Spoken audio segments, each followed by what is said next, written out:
Faly miarahaba antsika rehetra tomboky lasy tomboky vavy manaraka ny fahampahalala-mbavao eto amin'ny fahita lavitra TNTV. Asainay ary ianao anaraka izany hatramin'ny farany. Eo amin'ny pejin'ny politika avy hatrany no andeha nokafantsika izany. Manoloana ireo lesoka maro hitan'ny tokotelo Mahamasina Andro izay ivondrona ny KMF Knoe, ny Justice EP ary ny Liberté 32 nandritra ny fanatanterahana ny fifidianana fihodonana voaloha teto amintsika. Nitondra sosokevitra fanatsarana izany izy ireo androany tetsy Antaninarenina, fanampy mpanazavana. Maro ireo lesoka sy tsy fahatomombanana tamin'ny fanatanterahana ny fifidianana teto amintsika raha ny hita nandritra ny tatitra izay navoaka ny tokotelo Mahamasina Andro ivondrona ny KMF Knoe, ny Justice EP ary ny Liberté 32 androany. Izy ireo izay niparitaka tamina faritra 12 ary nanao fanaraha-maso tamin'ny birao fandatsaham-bato miisa 597 tao anatin'izany ohatra ny tsy fahatomombanan'ny lisam-pifidianana sy ny kara-pifidianana, ny doublon, ny tsy fanajana ny demokrasia, tsy fahampian'ny fanabeazana ny olo-pirenena amin'ny fifidianana, ny tsy fitovian'ny enerjika ara-bolan'ireo kandida, ny tsy fahafantarana mazava ny fandaharana asan'ireo kandida fa toa lasa fampandringisa fotsiny ihany no avoaka ny vavany. Manoloana izany dia nandro sosokevitra entina hanatsara izany ny tokotelo Mahamasina Andro. Ireto ary ny tolokevitra sy ny fitakiana izay ambaranay. Tolokevitra mahakasika tolokevitra foezaka. Ny fanatsarana ny fihodinana faharoa dia takiana ny fizarana ireo kara-pifidianana rehetra tsy voasary. Takiana ny fanamafisana ny fiofanan'ireo mpikambana ao amin'ny birao fandatsaham-bato mba ho voahaja amin'ny atsaka sy andavany ny voalazan'ny lalàna. Fitazonana ireo fandraisana anjaran'ireo kandida amin'ireo aina amanjerim-panjakana araka ny lalàna. Takiana ihany koa ny fahamatorana amin'ny fikarakarana vokam-pifidianana sy ny fampisehoana ny mangarahara. Takiana ny anaovana hoandro tsy fiasana ny ampitson'ny fifidianana izay anatanterahana ny fanambarana pahibe-maso ny vokam-pifidianana amin'ny alalan'ny fivoriam-pokon'olona. Takiana ihany koa ny fanarahana ny lalàna mahakasika ny fanaovana peta-drindrina ny valim-pifidianana eny anivon'ny birao-pokotany sy eny anivon'ny komina. Ny tolokevitra lavitrezana kosa dia ireto. Ho fanatsarana ireo fifidianana ho avy dia ilaina ny fampirisihana ny olona andray andraikitra kokoa eo amin'ny fiainam-pirenena ka hanamafisana ny fanabeazana ny olo-pirenena momba fifidianana. Ny fanatsarana lalàm-pifidianana mahakasika izay tsy fahatomombanana efa voatanisa teo fa lazaina manokana ihany koa ny fanomezan-danja ireo vato fotsy ao anatin'ny lalàna satria efa faneho-kevitry ny olo-pirenena ny fanaovana vato fotsy. Takiana ihany koa ary angatahana sy ilaina ny fanatanterahana sy ny fanatsarana lalàm-pifidianana farafahakeliny roa taona mialoha izay fifidianana ho tanterahana. Ny fandrafetana ny lisam-pifidianana biometrika mba hialana amin'ireo tsy fahatomombanana isan-karazany. Ilaina ny fanomezana taratasy manam-pirofo ho an'ireo rehetra vao nisoratra anarana na nanana marina sy nanitsy momba izany teo amin'ny lisam-pifidianana. Ilaina ny fitoniana eo amin'ny mpihatsehatra rehetra mandritra ny zotram-pifidianana. Ilaina ny fandraisana andraikitry ny olo-pirenena tsirairay avy ho tompon'antoka amin'ny firenena no avin'ny firenena. Ilaina ny fanaraha-maso sy fampitsarana ny herisetra amin'ny endriny rehetra, indrindra ao anatin'ny tambazotra sosialy. Takiana ihany koa ny fampiarana sy ny mangarahara sy ny lalàna velona. Fa takiana manokana ireto teboka roa ireto. Voalohany, tsara porofina amin'ny olo-pirenena fa ny famaly eo tena tanteraka ireo rehetra mikarakara ny fifidianana ary tsy maintsy ampiarina tsy hanavahana aniza na aniza ny lalàna velona satria tany-tandalàna Madagasikara. Ary farany, tena ilaina ny fanazavana avy amin'ny CENI momba ny fisian'ny atotanisa roa samihafa mahakasika ny vokam-pifidianana vonjomaika nivoaka ny sabotsy 17 Novambra 2024. Ny voalohany dia novakiana pahibe-maso ary ny faharoa kosa dia nivoaka tamin'ny tranokalan'ny CENI. Raha ny nambaran'ireto tokotelo Mahamasina Andro ireto moa dia tsy ampitarafana ny safidin'ny malagasy ny vokam-pifidianana izay nivoaka. Raha ny hita mantso izy ireo dia ny isan'ny vato-maty sy ny tahan'ny olo-pirenena tsy afaka ny vidindray no ambony no fitambaran'ny vato azon'ireo kandida. Mahakasika ny hoe ny vokatry ny fihodinana voalohany ve tsy efa mampiseho ny safidin'ny vahoaka malagasy tsy ohatr'izay fijerinay azy satria zava-doza raha izay asa raha azotsika tsaina fa ny olona tsy afaka nifidina tsy tonga nifidina tsy te hifidy 970 eo ary ny vato fotsy sy ny vato maty 700 mahery zany hoe ny fitambaran'ny kandida 930 ange zany resin'ny olona tsy te hifidy tsy afaka nifidy zay ve zany ny safidin'ny vahoaka malagasy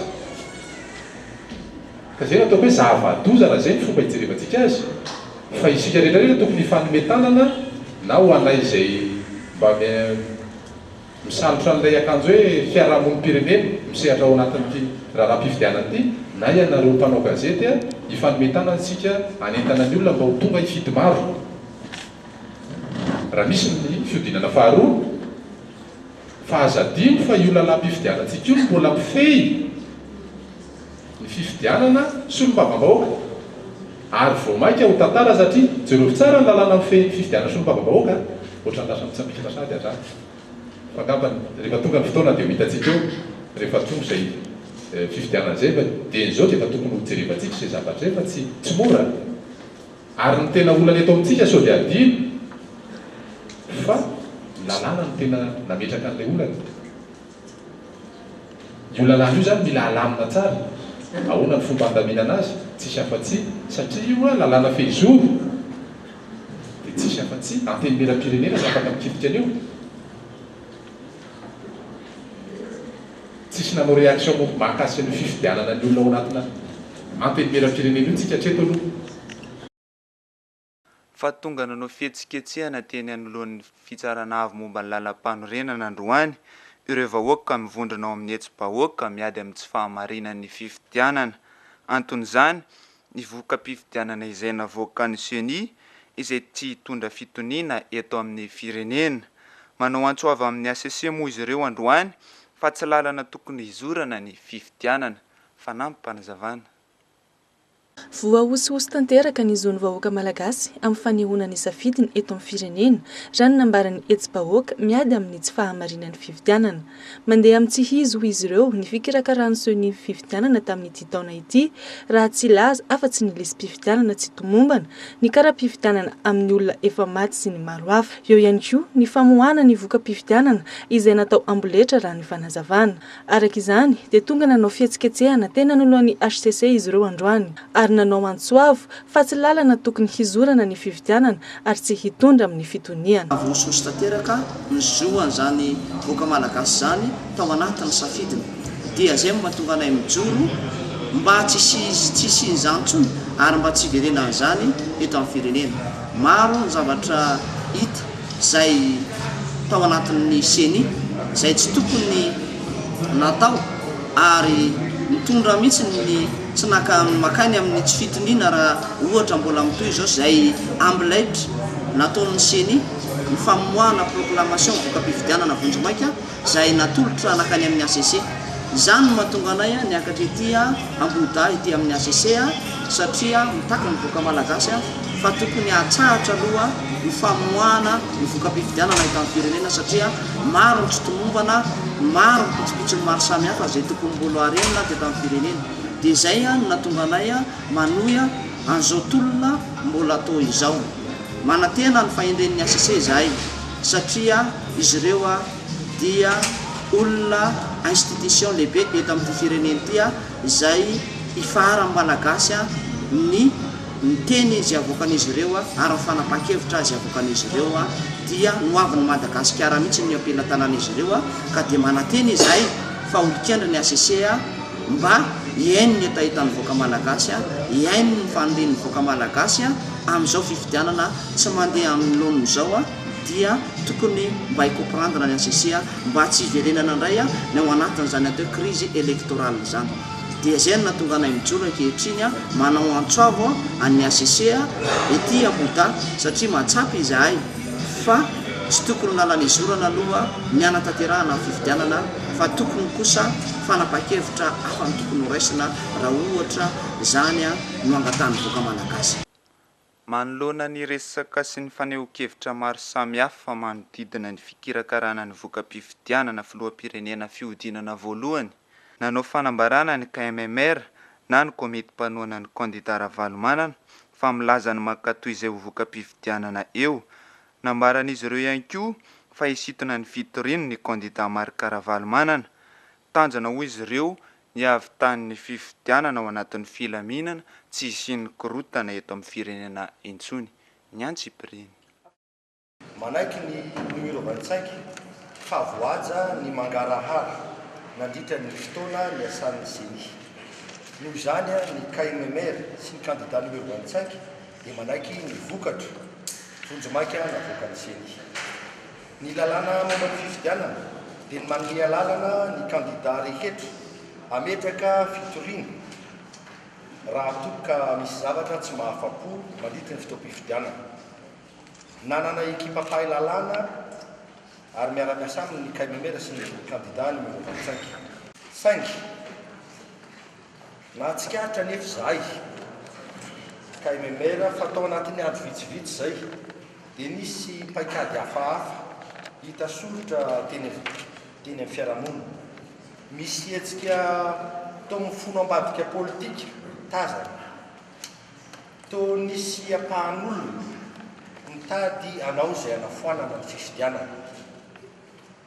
Nanararoatra ny fisian'ny fitarainana ny sasatsasany mba ilazana fa ny candidat roa voalohany dia samy tsy afa-po ary tsy makasitraka ny vokam-pifidianana vonjomaiky navoaka ny seny. Dia ny fisian'ny fitarainana antsoratra voapetraka teny amin'ny HCC no nentina hanazavana fa tokony hofoanana ny vokam-pifidianana satria tsy akasitrahan'ny candidat roa voalohany hono. Ataoko tsara hoe hono. Noho izany toejavatra izany dia naka fanapahan-kevitra ny candidat numero 25 ny président Marc Ravalomanana ary naniraka ny legal team mba hanao taratasy fisintonana ny fitarainana rehetra napetraka mazava tsara eny amin'ny HCC.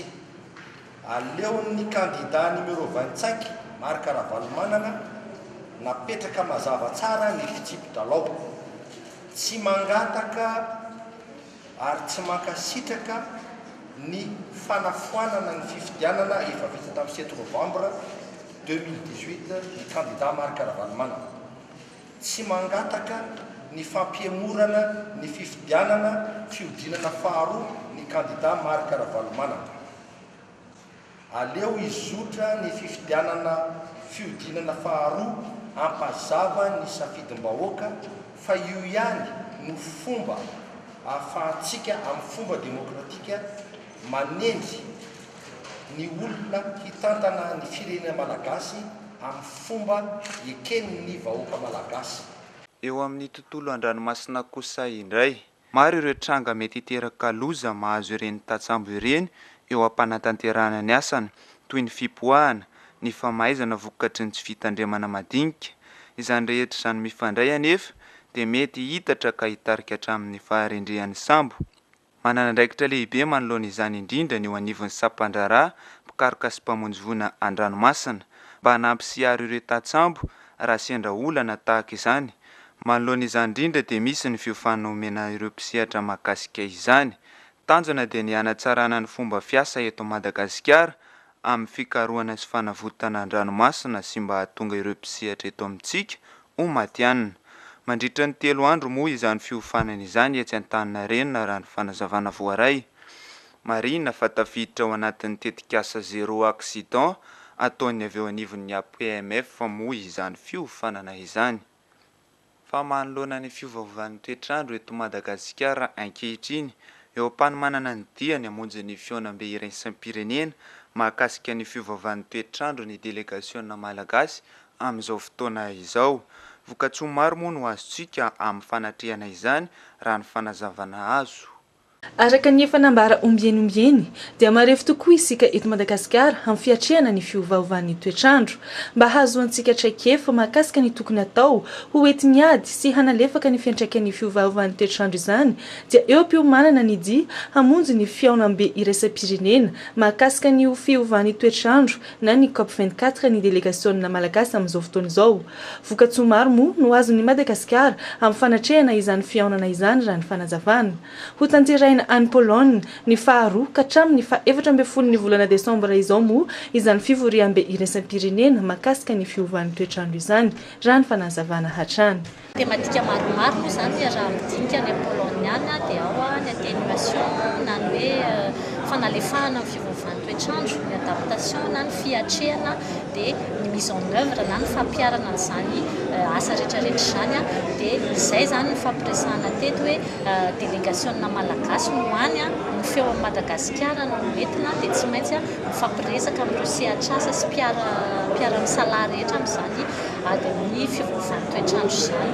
Ankoatran'izay dia misy koa zany atao hoe exposition sy conférence izay karakaraina dia reny koa ny jerena hoe inona avy ilay tematika ho atao ho aseho an'i Madagasikara amin'ireny conférence reny amin'ireny exposition reny izavy mindray anjara amin'izany rehetrarehetra izany. Izany moa dia ny ministeran'ny tontolo iainana sy ny haivoary ary miala zany miara-miasa amin'ireo namana sy mpiara-miasa rehetra ny amin'izany ady amin'ny fiovaovan'ny toetrandro izany satria tsara fantatritsika zany fa Madagasikara dia tian'ny firenena marefo manona ny fiovaovan'ny toetrandro ka ilaintsika mandray anjara amin'ireny fiaonam-be iraisam-pirenena ireny ahafahantsika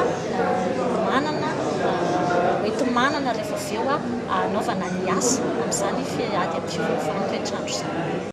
Vavaon'ny sosialy kosa tranga folo amin'ireo antso 300 isan'andro amin'ny laharana maintso 770 no raisin'ny avy eo amin'ny SPEM na ny service de protection de l'enfant et des mœurs. Andraikitra goavana sahan'izy ireo moa ny fanenjehana araka ny lalàna izay navitany herisetra mba ho tombotsoa ambony sy fiarovana ny zon'ny ankizy. Ny Antsipiriny. Herisetra matetika pahazo ireo ankizy voaray eo amin'ny laharana maintso 770 ny fampijaliana ataon'ireo ray aman-dreny, ny fanodikidinana, ny fikasihan-tanana ary ny fanolanana raha ny nambarany avy eo amin'ny SPEM na service de protection de l'enfant et des mœurs.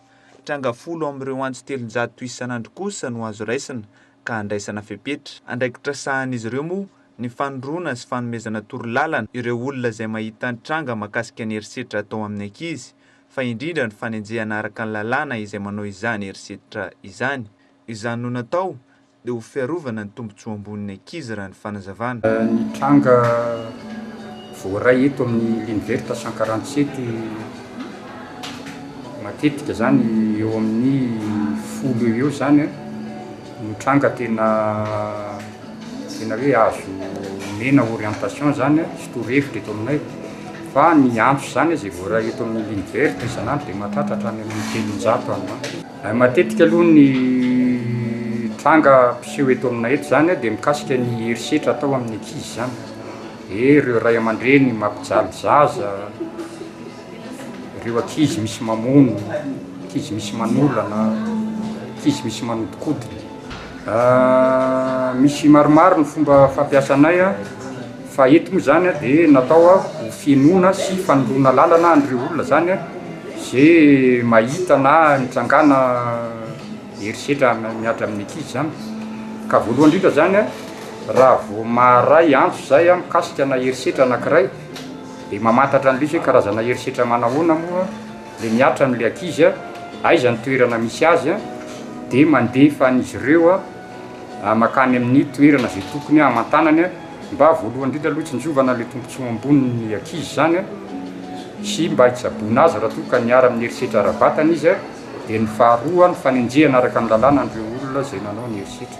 Arak'izany afaka hitaterana ny herisetra rehetra mianjady amin'ny ankizy ity laharana maintso 770 ity. Torolalana maro ihany koa no azo mba ho tombotsoa ambonin'ny ankizy. Marina fa tsy andoavam-bola akory ny fiantsona io laharana io.